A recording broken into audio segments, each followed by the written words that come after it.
On s'autorise beaucoup de choses et beaucoup de réflexions. Donc c'est ça qui fait qu'il y a une culture de l'innovation. Penser, créer, innover, on parle de cela et de bien d'autres choses encore dans ce nouvel épisode de The Urban, le podcast qui interroge notre rapport à la ville et au mode de vie urbain.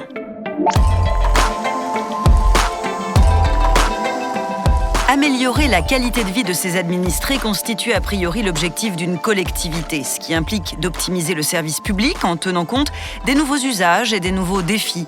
Entre démographie, environnement, changement de mode de vie, changement de besoins, ils sont nombreux. Et c'est là que l'innovation entre en jeu. Cette innovation technologique, notamment, apparaît désormais au cœur d'un nombre grandissant de projets.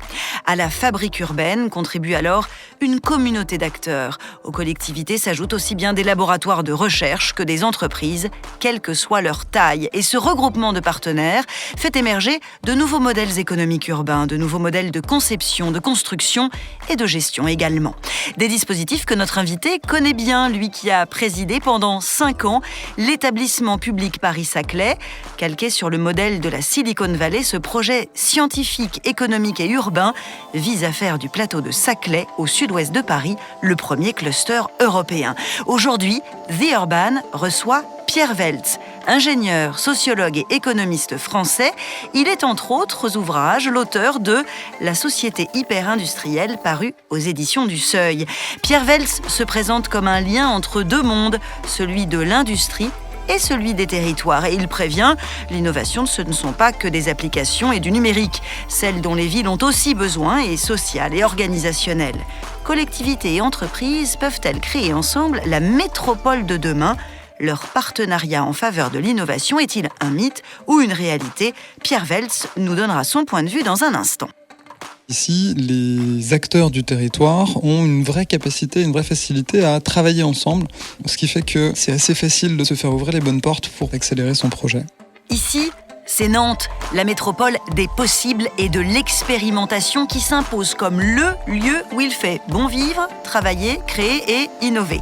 Récompensé par le prix de la capitale européenne de l'innovation 2019. Quelle est la recette de la Cité des Ducs de Bretagne pour attirer les talents ? Élément de réponse dans quelques minutes. La qualité d'une ville dépend de sa capacité à s'organiser, à faire société, à réfléchir ensemble. Donc c'est la richesse des connexions entre nous qui va faire qu'on va pouvoir s'adapter en ayant des endroits, des valeurs sur lesquelles on ne transigera pas.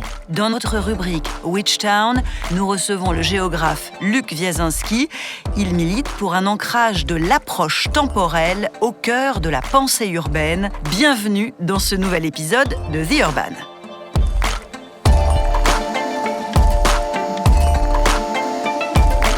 Bonjour Pierre Weltz. Bonjour. Bienvenue Pierre au micro de The Urban. Pour commencer, un petit clin d'œil à l'urbain que vous êtes, Pierre, et une question sur votre vision de la ville.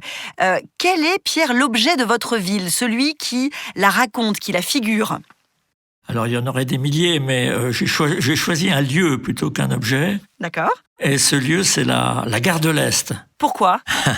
Alors, d'abord parce que moi, je suis né dans une toute petite ville, presque à la campagne, dans l'Est de la France. Et la gare de l'Est, c'est la première fois de ma vie que je suis venu à Paris. J'ai débarqué un matin, j'avais déjà 18 ans. Je n'étais jamais venu à Paris. Et tout de suite, ça a été cette espèce de choc, au fond, de changer de monde, quoi, de voir cette activité extraordinaire qu'est une gare. Et puis, je suis resté, alors ça c'est un peu l'aspect personnel, mais je continue à beaucoup aimer les gares parce que, au fond, ce sont des lieux emblématiques de la ville moderne, de la ville contemporaine. Je suis toujours fasciné quand je passe dans une gare par cette multiplicité. En fait, une gare, c'est un lieu où on croise des milliers de personnes qu'on ne reverra peut-être jamais. Et moi, ce qui me fascine toujours, c'est de penser en fait que chacune de ces personnes, au fond, est porteuse d'un univers d'expériences, d'images, etc. Et c'est ça, la grande ville. On imagine le potentiel incroyable de créativité qui pourrait être déployé si toutes ces expériences arrivaient vraiment à dialoguer. Dans la petite ville où j'ai grandi, si vous voulez, je connaissais tout le monde.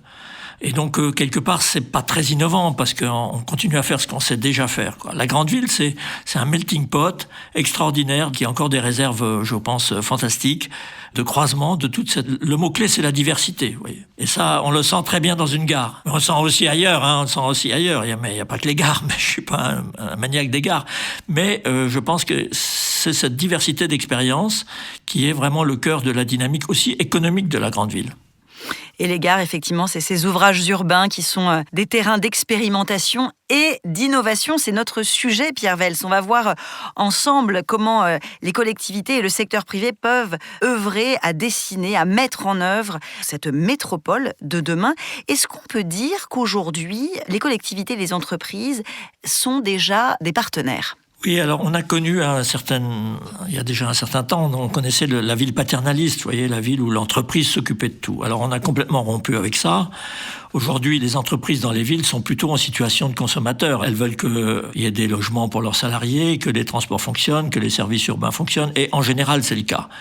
Donc le fond de tableau, c'est quand même que les entreprises aujourd'hui, en dehors de celles évidemment de la fabrique urbaine proprement dite, des promoteurs, etc., du BTP, les entreprises de manière générale, elles s'impliquent assez peu en France dans la gestion des villes. On part d'une situation où plutôt chacun fait son métier, on attend des élus et de l'État qui fassent fonctionner les villes correctement, et puis les entreprises vivent leur vie dans ce cadre-là.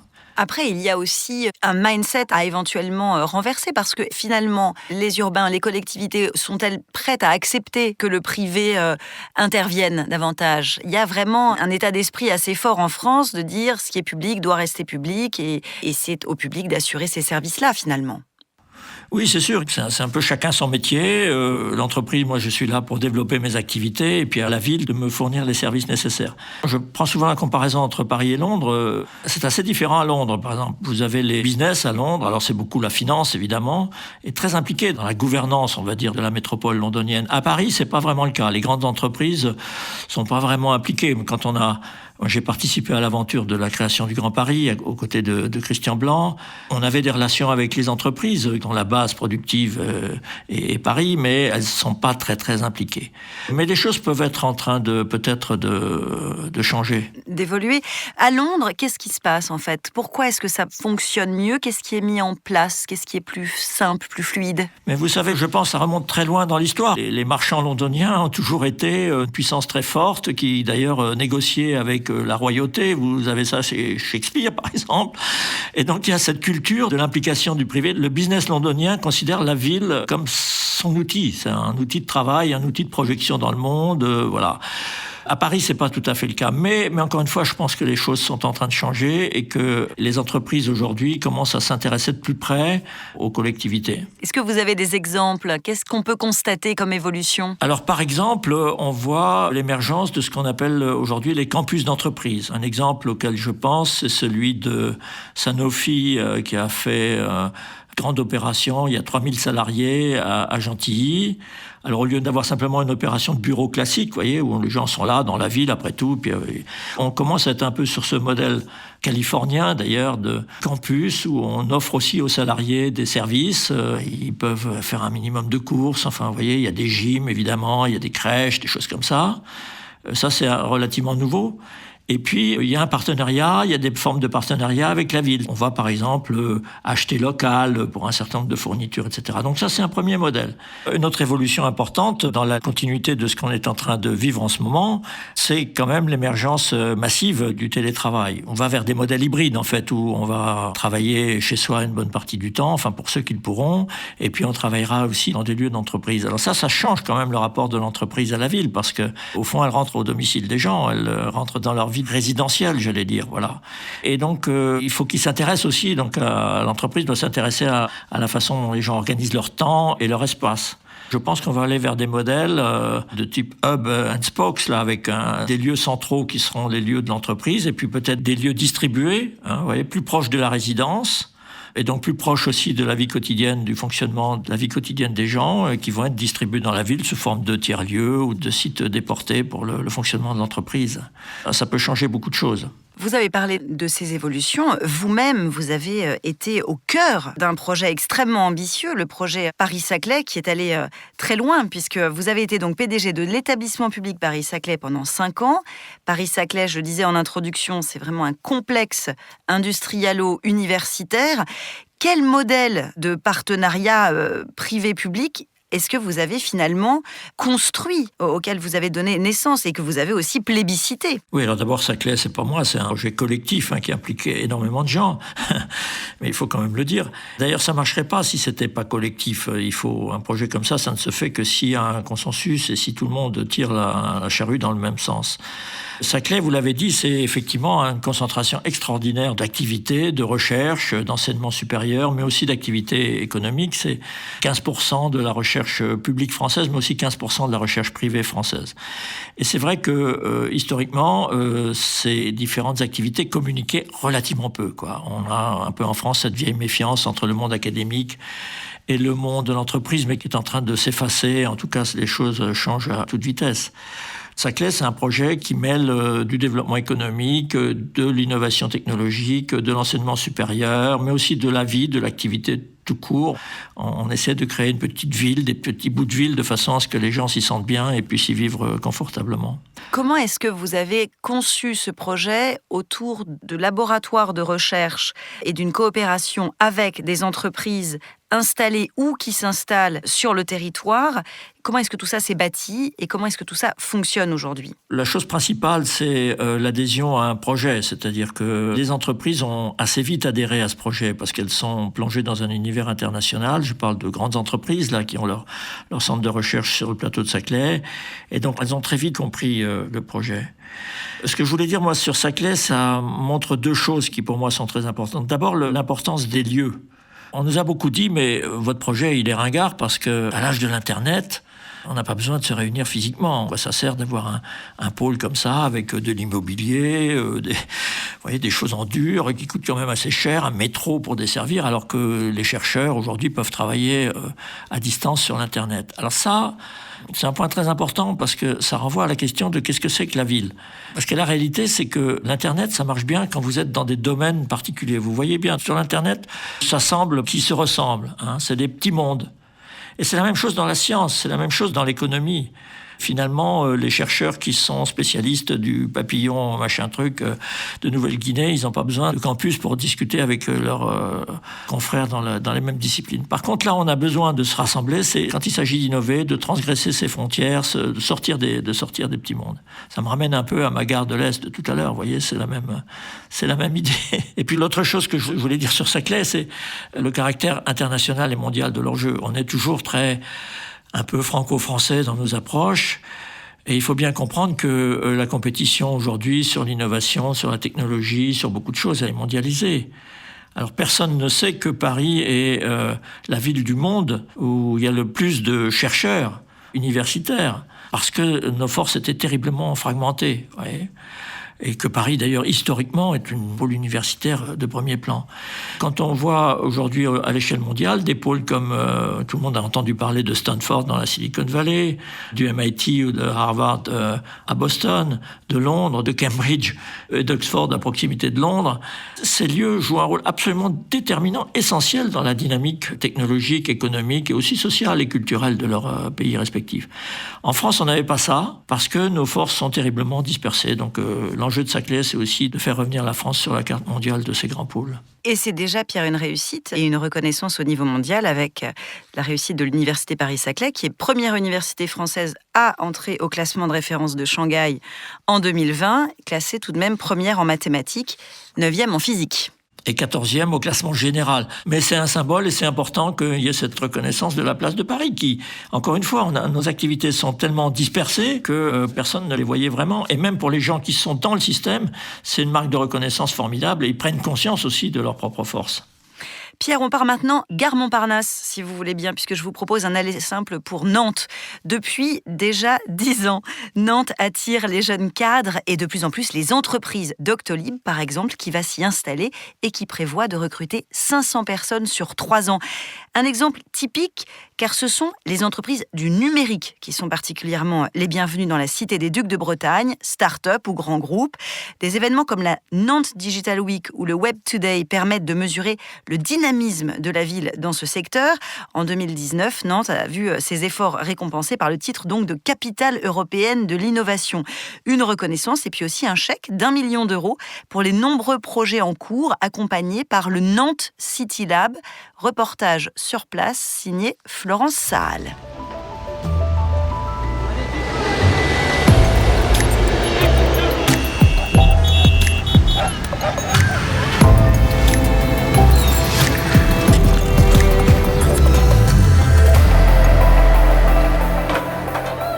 Ces adolescents qui ont investi le skatepark l'ignorent, mais ils participent à une expérience.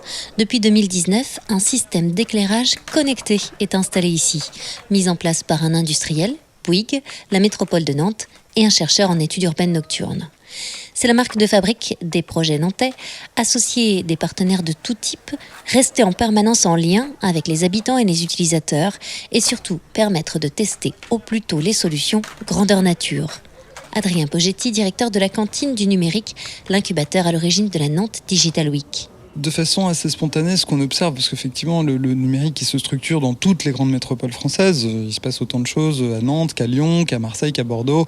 Là, ce qui se passe en fait sur Nantes, c'est que en fait, on n'a pas attendu l'arrivée de la French Tech il y a en 2014-2015 pour commencer à structurer ce qu'on appelle cet écosystème.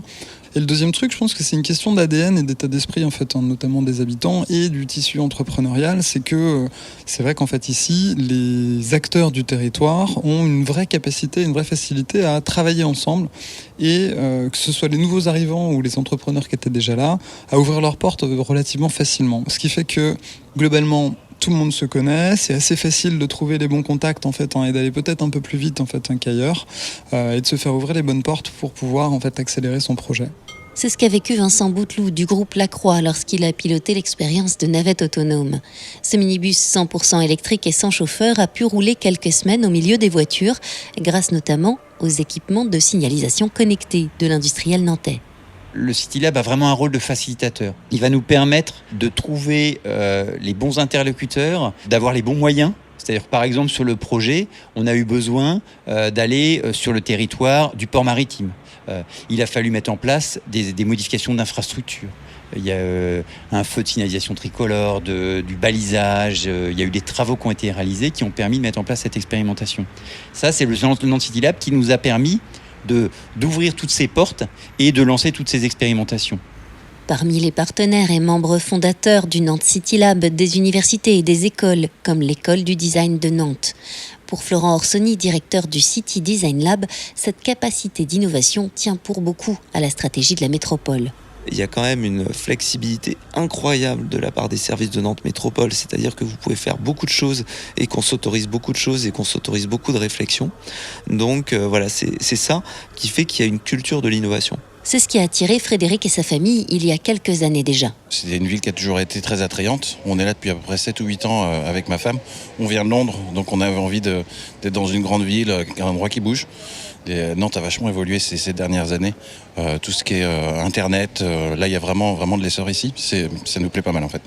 Et Nantes continue sa transformation en accueillant des entreprises du numérique comme Doctolib, mais aussi avec d'autres grands projets comme le déménagement de l'hôpital ou l'Arbre au Héron, gigantesque sculpture qui verra le jour en 2022 sur les bords de Loire.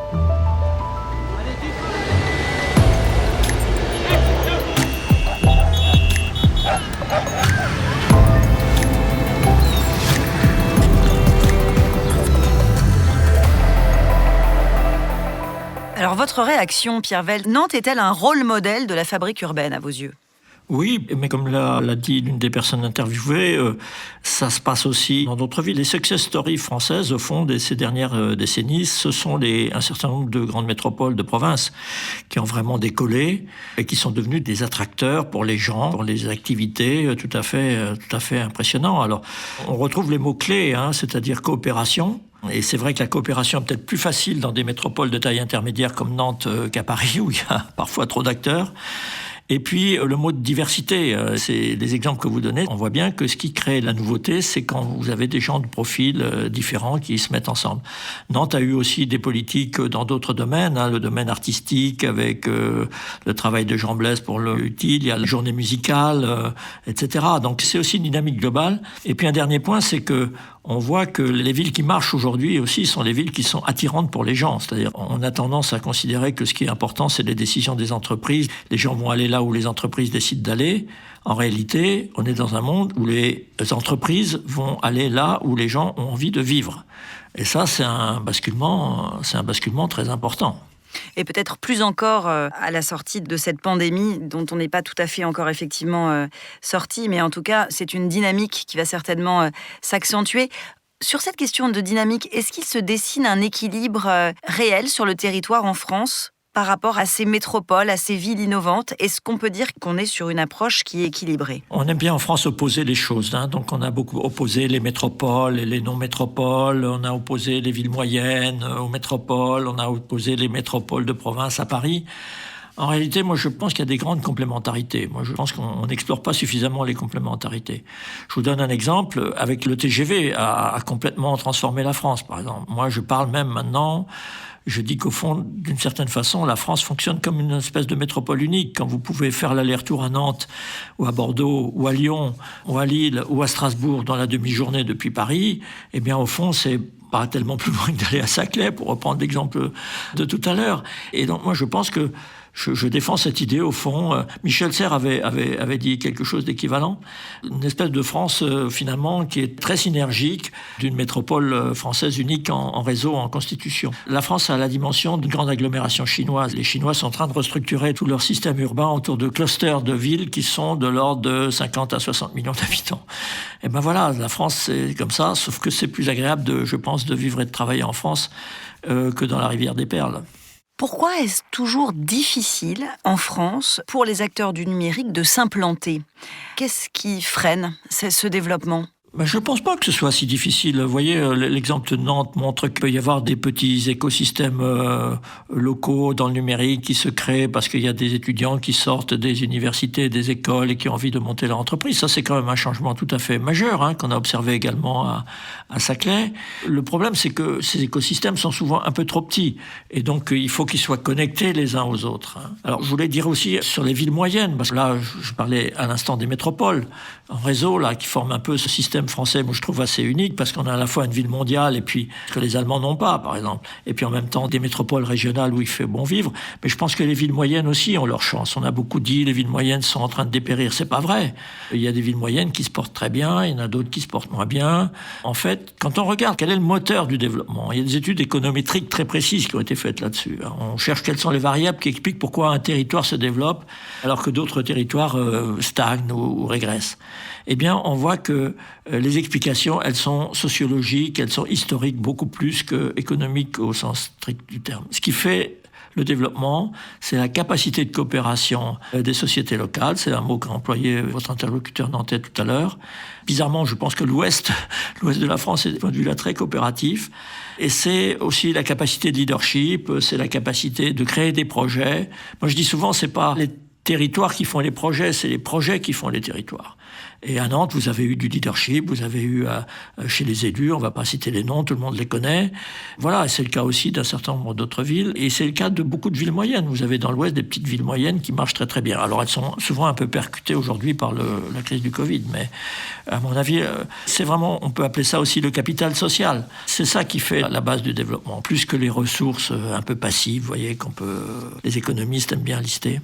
Et n'est-ce pas aussi la volonté des entreprises de se positionner comme coproductrices de la ville, ce qui n'est pas toujours évident? Je pense qu'en effet, dans des villes moyennes, ou des villes des métropoles régionales, ou des villes moyennes ou des petites villes, souvent les entreprises effectivement sont un peu plus impliquées dans le développement local. Et elles le sont de plus en plus parce qu'elles ont compris qu'elles avaient justement besoin de cette assise territoriale et que la qualité de vie de leurs salariés était fondamentale. C'est là-dessus que se fait aujourd'hui la compétition entre les villes. Pierre, on va retrouver à présent notre chronique Witch Town. Dans chaque épisode de The Urban, un invité nous donne sa vision de la ville en fonction de ses travaux, de ses recherches, de ses expériences et la conceptualise. Aujourd'hui, c'est Luc Wiasinski qui est géographe, qui est professeur à l'École nationale supérieure d'architecture de Toulouse. Alors, Luc Wiasinski, elle est comment, votre ville ? Ma ville, c'est celle des proximités. Proximité en termes de distance, de temporalité, en termes d'imaginaire, mais aussi proximité en termes de potentiel.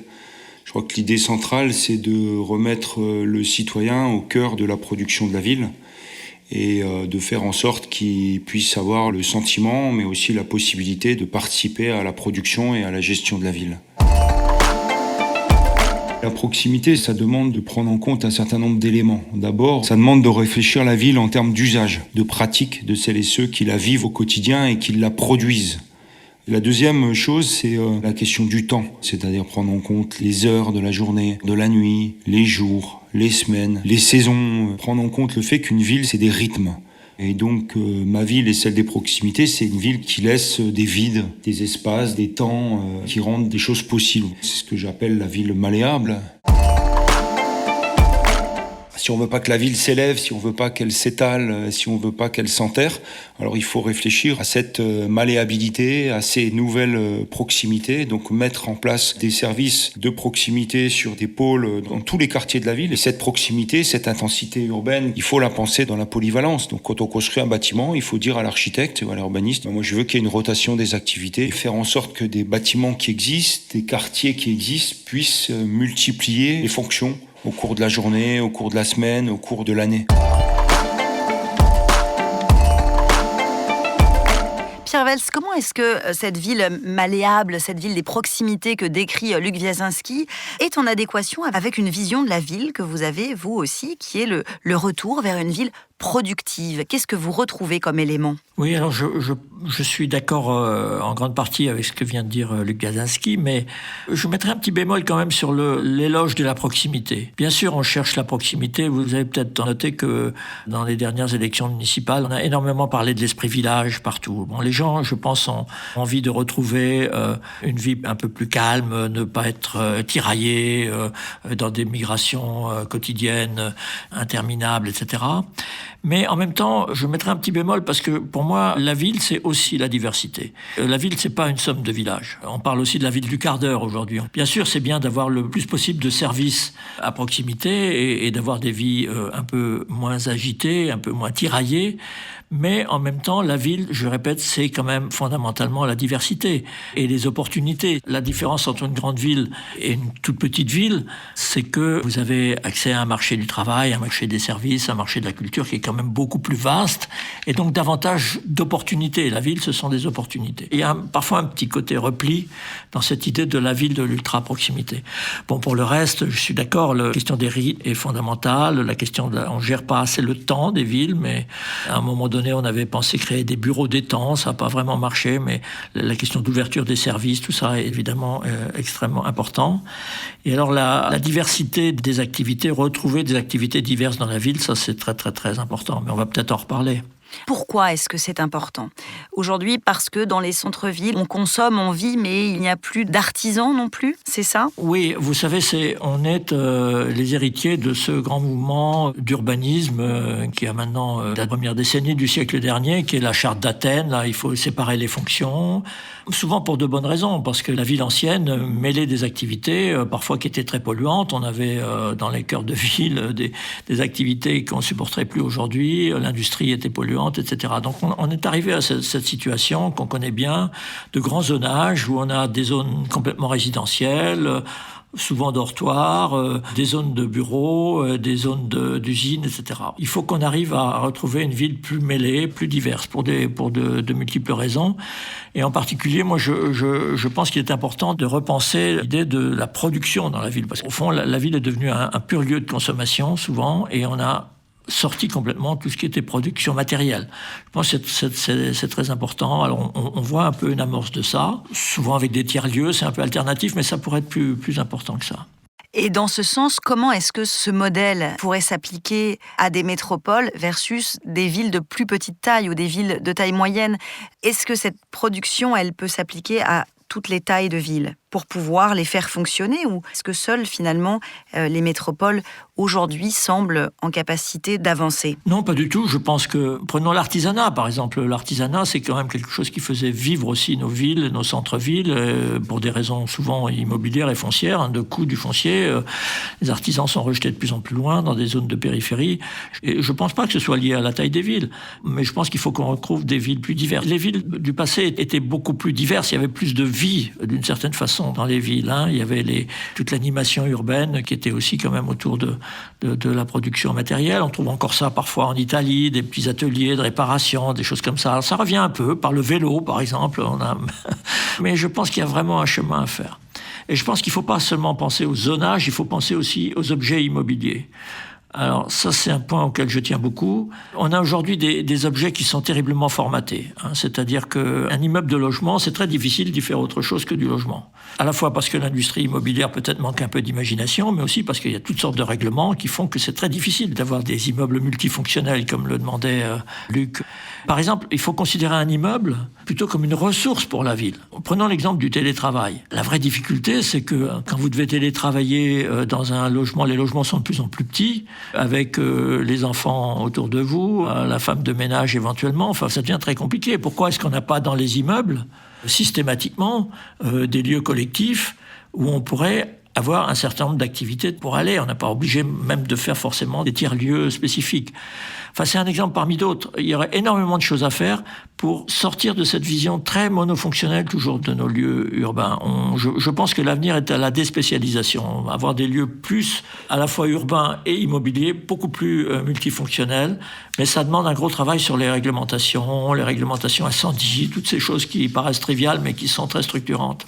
Pour vous, cette innovation dont vous parlez, finalement, c'est une innovation sociale et organisationnelle dont les villes ont besoin. Oui, on a aujourd'hui une vision de l'innovation urbaine qui est, à mon avis, trop technologique.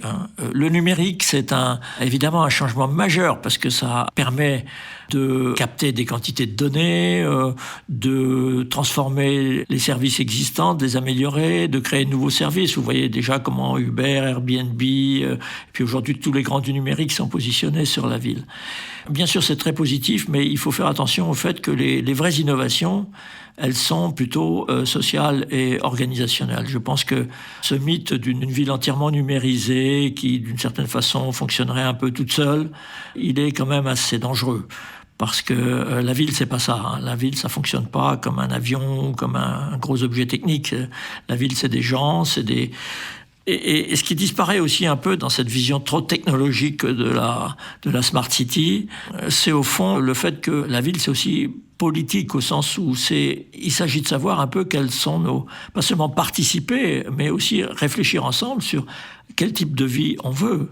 Je dis quel type de vie, parce qu'au fond, la ville, c'est la vie. C'est quel type de vie quotidienne, comment nos modes de vie veulent être organisés, etc. Le tout technologique a tendance à renvoyer cette question, à la couvrir complètement. On ne discute plus, au fond, véritablement, de ce qu'on veut faire ensemble. Et c'est quand même ça qui est essentiel. Diversité et puis une innovation qui revêt toutes ces dimensions pour qu'elle soit vraiment porteuse. Merci beaucoup, Pierre Weltz. Merci à vous, chères auditrices et chers auditeurs, de nous avoir suivis. N'oubliez pas, si vous aimez The Urban, partagez.